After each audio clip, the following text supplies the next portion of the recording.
Hello, my name is David Lankus, and I want to welcome you to the second of our Radical Conversations on New Librarianship, a series of issues that we're putting to the library community that we're wrestling with as writing the Radical's Guide to New Librarianship. We talked before about the definition of a library. Today we're going to move into the idea of fiction and storytelling in knowledge development and the roles of fiction and storytelling, and we're basing it around really an assertion. By telling more and different stories, communities are empowered to dream bigger and see a broader range of possibilities in their future. With the question, should libraries be more explicit about stories as knowledge creation? Does it help to make it explicit what we're doing with our stories? To do that, we're going to prompt you with sort of two threads, not that I want to limit the conversation. That is stories as a medium for learning, conveyance of knowledge from one person to another, from one generation to another, from one society to another. And then get into the idea of fictions and the stories we tell or don't tell in the role of power and possibilities. I'm put up here one of my favorite books of all time. My name is Asher Lev. I ran into this book when I was in high school, where I was a slightly nerdy, socially awkward guy who loved art. And while I did not have an Orthodox Jewish parents who hated art, it really was something I could relate to. And I learned about myself. I learned about how to relate to those around me, to my community. I learned I wasn't alone. It was a very powerful moment. And many people I talk to, if you ask them in their life what was one of these defining moments, they'll almost always define the title of a book, some material that absorbed them, where they saw themselves, which helped crystallize their identity. We know that fiction and stories and these narratives can be ways of conveying universal knowledge. This came up in the New Librarianship MOOC we offer from time to time. Here was Megan talking about agreeing with comments about how indigenous community knowledge can be transferred through stories, shared through verbally, through dance, through artwork. The idea where we can challenge people to know about myths and legends and how we share knowledge through these stories. My son is in high school, a freshman in high school, and he's about to start reading Romeo and Juliet, and it's not so he can learn about iambic pentameter.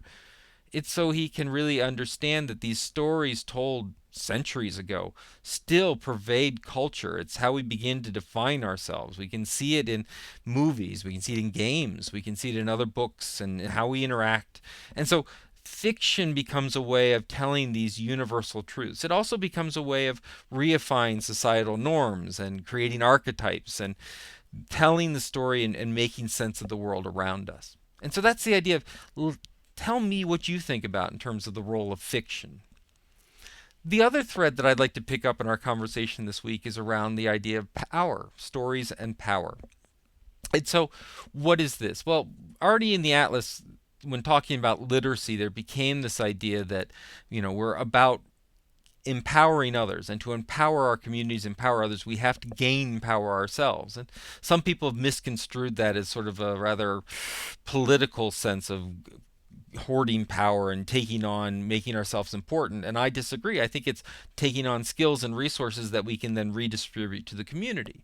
If you believe in literacy and you want people to gain power in their lives by being able to read, you have to know how to read. You have to have that power yourself. And more than that, you have to learn how to teach and convey that. You have to empower and gain the power of literacy and teaching and use that to help others gain that power. So that's what power is meant much more as the idea of capability.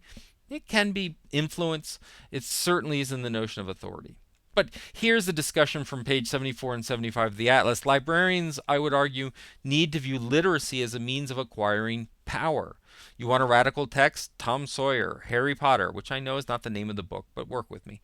Twilight, 1984, Catcher in the Rye, The Fountainhead. Even Danielle Steele novel can tell us something about ourselves. We must see literacy as a proactive act of power, a necessary skill and service not to some larger societal ideal, but the power of the individual.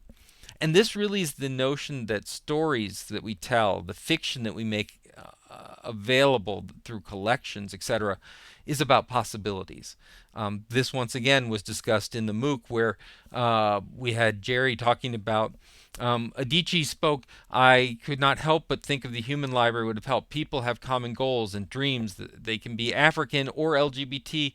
There is a human collective. Fiction is part of this. That is why everyone has to be represented. There are so many stories. She's referring to a TED Talk, which is linked on this page.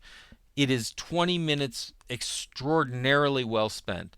As the author, who comes from Africa, talks about limited fiction, that when you have limited narratives that you tell about a people or within a culture, you limit the possibilities and you create stereotypes, you create distortions. Even the fact of talking about this author as African when she is from a specific country, and that the notion that we have this image, oh, so you must be dealing with AIDS and you're extremely poor and you live in a lush jungle full of exotic animals, right? That's because those are the stories that we in Western culture constantly see, and yet there's a full life there of what it means to grow, and good stories of development, and what it means to struggle as a teenager, and what it means to work in a democracy, and etc. And if we don't hear those stories, we don't have the possibilities and we don't interact with that culture on an equal footing. We sort of have a very sympathetic, that's even word, patronizing view of some of these cultures because we've not been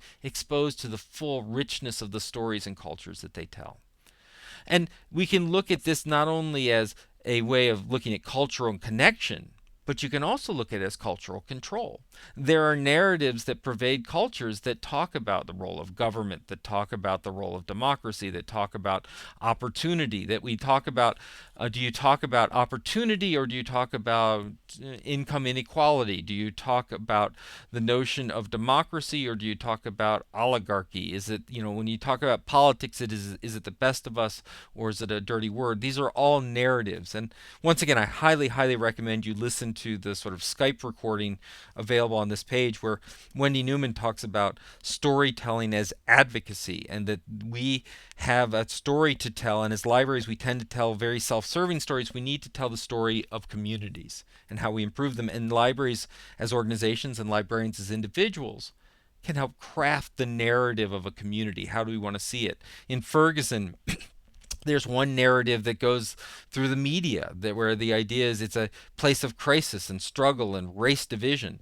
But the libraries, the St. Louis County Library, the Ferguson Library, even the school libraries, they've really tried to add an additional layer of narrative where these are people and they're struggling with different things and they desire an education and humanizing that entire situation. That's the role of stories in fiction.